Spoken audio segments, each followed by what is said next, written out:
अधिकार नहीं है और जनता जनार्दन के आशीर्वाद से पहली बार यहाँ सदन में चुनकर आई हूँ। यहाँ की परंपराओं से कुछ वाकिफ हूँ, कुछ नावाकिफ हूँ। सत्र के प्रथम दिन महामहिम राज्यपाल महोदय द्वारा अभिभाषण की सुनहरी परंपरा है। उम्मीद भरी निगाहें आसन की ओर टिकी थी। आशा थी कि एक लंबी लकीर खींची जाएगी। 83 बिंदु का अभिभाषण सुनते सुनते कुछ शब्द स्मरण में गुंजायमान हो गए। गत, विगत, पूर्ववर्ती, दुख, दुर्भाग्य, जो 40 बार बोले गए। उम्मीद थी कि एक विजन पेश किया जाएगा, सरकार का विकास का एक रोड मैप पेश किया जाएगा, पर सुनकर लगा कि अभिभाषण कांग्रेस सरकार पर ज्यादा केंद्रित था। एक नकारात्मक एहसास दे गया। खैर, बिंदु संख्या 5 में विगत सरकार के परस्पर अंतर्विरोध और खींचातान की बात कही गई। भाजपा का अंतर्कलह सभी को ज्ञात है, पर शायद अब कम हो गया है। जब जुबान और मुंह पर ताले लग जाएं, सोच पर ताले लग जाएं, तो मतभेद होता नहीं है। और इसी को देखकर मेरे मन में कुछ पंक्तियां आई। आंखों पर सियासत का असर देख रहे हैं, किस और लगी आग और किधर देख रहे हैं। संकल्प पत्र के लिए कटिबद्धता की बात आई, तो क्या आपके संकल्प पत्र में है कि 5000 राजीव गांधी युवा मित्रों को बेरोजगार कर दें? ये वही युवा मित्र हैं जिन्होंने सिर्फ कांग्रेस सरकार की योजनाओं का प्रचार प्रसार नहीं किया, इन्होंने विकसित भारत यात्रा में भी भाग लिया है। 5000 युवा मित्रों के पीछे 20,000 लोगों के सामने जीवन यापन का एक संकट पैदा हो गया है। बहुत सारे लोग धरने पर बैठे हैं अपनी नियुक्तियों के आदेश में, पर उनकी सुनवाई नहीं की जा रही है। बिंदु संख्या 13, पिछली सरकार के आर्थिक कुप्रबंधन की बात कही गई। IMF द्वारा जारी आंकड़ों में 2014 में केंद्र सरकार पर 55 लाख करोड़ का कर्ज था, जो सितंबर 2023 में 161 लाख करोड़ हुआ, यानी कि 9 साल में 192% कर्ज बढ़ा। पर यह सरकारों का काम करने की रीत है, काम करने के लिए कर्ज लिया और दिया जाता है। बिंदु संख्या 16, विद्युत विभाग की बिजली कटौती के लिए बात कही गई। अंधेर नगरी चौपट राजा की बात कही गई, पर मुझे लगता है अंधेर नगरी तो अब है। बहुत सारे सभी मेरे माननीय सदस्य जो बैठे हैं यहाँ पर, 40 या 50% फोन इसलिए आते होंगे, साहब 6 घंटे की बिजली का वादा किया है, 4 घंटे तो दे दो।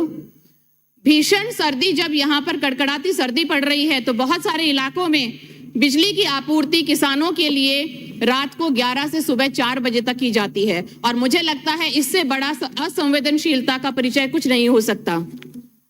बिंदु संख्या 24, GDP में कृषि क्षेत्र का 30% योगदान बताते हुए किसानों को आर्थिक संबल देने की बात कही। आप लोग तब कहां थे जब 13 महीने तक किसान सड़क पर बैठा था अपनी MSP पाने के लिए, काले कानून के खिलाफ संघर्ष करने के लिए? आखिर केंद्र सरकार को झुकना पड़ा, घुटने टेकने पड़े, पर 700 लोग शहीद होने के बाद में। और भाजपा सरकार का किसानों के प्रति यह रुख देखकर मुझे जो याद आया, सियासत की अपनी अलग एक जुबान है, लिखा हो जो इकरार, इनकार पढ़ना। 2016 में अशोक दलवई कमेटी गठित हुई, जिसमें कहा गया 2022 तक किसान की आय दुगुनी की जाएगी, पर कमेटी की रिकमेंडेशंस कहीं दिखाई नहीं देती। लक्ष्य स्वप्न रह गया, आय दुगुनी नहीं हुई, महंगाई कई गुना बढ़ गई। राज्य में दूध पर मिलने वाली 5 रुपए प्रति लीटर सब्सिडी का भी भुगतान का कहीं अता पता नहीं है। बात जल संकट की करें, ज्वलन समस्या है इस राज्य की, और मैं जिस क्षेत्र से आती हूं, चौमू से, जो पशुपालन और कृषि प्रधान क्षेत्र है, भूजल सिमट कर रह गया है। पर हम JJM की बात करते हैं बिंदु संख्या 48 में, तो विद्युत विभाग द्वारा पंचायतों के बिजली कनेक्शन काट लिए जाते हैं और भुगतान के लिए कहा जाता है कि चाहे जनता से पैसा लो, जबकि कांग्रेस सरकार ने 2000 यूनिट किसानों को फ्री बिजली दी थी। पीएचईडी, विद्युत विभाग, ग्रामीण विकास, पंचायती राज विभाग के लैक ऑफ कोऑर्डिनेशन का खामियाजा जनता भुगत रही है। ईआरसीपी की बात करें, केंद्र सरकार में जल संसाधन मंत्री हमारे राजस्थान से रहे। हमारे मुख्यमंत्री गुहार लगाते रहे कि डीपीआर तैयार है और ईआरसीपी को क्रियान्वित किया जाए, पर केंद्र सरकार ने लटकाने, भटकाने, अटकाने की ही नीति को अपनाया।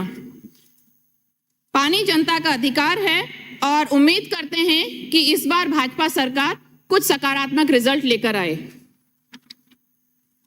बिंदु संख्या 50 की हम बात करें, जिलेवार मेडिकल कॉलेजों की घोषणा होने पर हमें उम्मीद थी कि वर्तमान सरकार इस पर अपने सकारात्मक विजन बताती, इनको किस तरीके से डेवलप किया जाए ये बताती। कांग्रेस का विजन था, घोषणा हुई, अब इम्प्लीमेंटेशन, एग्जीक्यूशन पर आप भी बात कर सकते हैं या सिर्फ समीक्षाओं की ही बात करेंगे। अगर नई मेडिकल कॉलेजेस खुलती हैं तो रोगियों का इलाज मिलेगा, रोगियों का सिस्टम पर बहुत ज्यादा भार है, नए डॉक्टर, नए नर्सिंग कर्मी बनेंगे, रोजगार के अवसर का सृजन होगा। बिंदु संख्या 58 और 59, चिरंजीवी योजना। चिरंजीवी योजना में अभी 1,42,00,000 परिवारों का कवरेज हो रहा है और यूनिवर्सल हेल्थ कवरेज का यह एक बेहतरीन उदाहरण है। 10 साल एक प्रैक्टिसिंग डॉक्टर की तरह काम करते हुए मैंने गरीब जन और रोगियों का दर्द समझा है, उनका दर्द महसूस किया है और पिछले कुछ सालों में देखा कि पैसे के अभाव में अब इलाज से लोग वंचित नहीं हैं। यह वही योजना है जिसके नाम बदलने के लिए आप लोगों ने वहां पर इस बिंदु में पॉइंट लिखा है, पर नाम बदलकर वाहवाही की लूटने की मंशा किसकी है यह साफ दिख रहा है जब आप पीएचसी और सीएचसी का नाम तक बदलना चाह रहे हैं।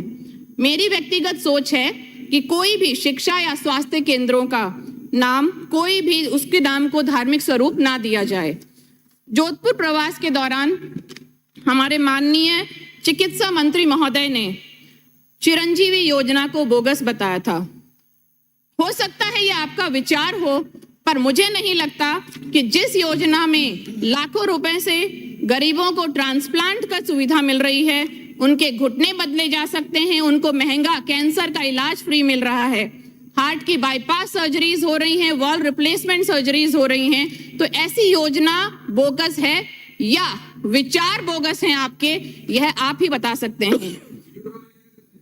अरे चुप रहो यार, सुन लो बात सारी, फिर बोल रहे हैं आप भी बीच में बोले। न्यूरो सर्जरीज, क्रैनियोटॉमीज वो भी सर हो रही हैं, ट्रॉमा भी इसमें कवर्ड है। 718 लोगों को ऑर्गन ट्रांसप्लांट किया गया। 45 लाख परिवारों से को 5,000 करोड़ रुपए से ज्यादा का इलाज इसमें मिला है। चिरंजीवी दुर्घटना योजना की अगर बात करें तो अभी तक सरकार का इस पर कोई भी विजन क्लियर नहीं है कि वो इसे कंटिन्यू करना चाहती है या नहीं, जिसमें आश्रित परिवार को 10 लाख रुपए की सहायता मिलती थी। बिंदु संख्या 60, इस बिंदु में शायद महामहिम राज्यपाल विगत सरकार का उल्लेख करना भूल गए। उन्होंने बात की प्रधानमंत्री द्वारा सस्ती गुणवत्तापूर्ण दवाइयां उपलब्ध कराने की, पर मैं याद दिला दूं कि 2011 में अपनी बात समाप्त करें। कांग्रेस सरकार फ्री दवाइयों की स्कीम पहले ही चालू कर चुकी थी।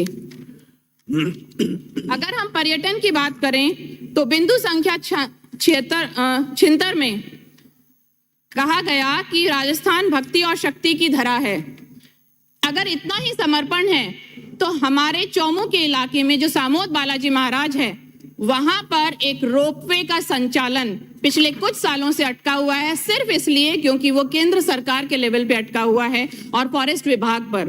तो ये उदासीनता देखकर इसका कारण समझ नहीं आया।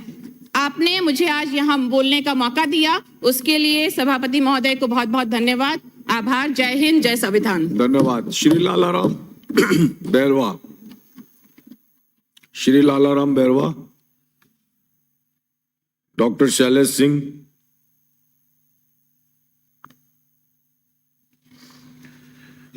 माननीय सभापति महोदय, आपने मुझे माननीय राज्यपाल महोदय के अभिभाषण पर धन्यवाद प्रस्ताव पर बोलने का मौका दिया, उसके लिए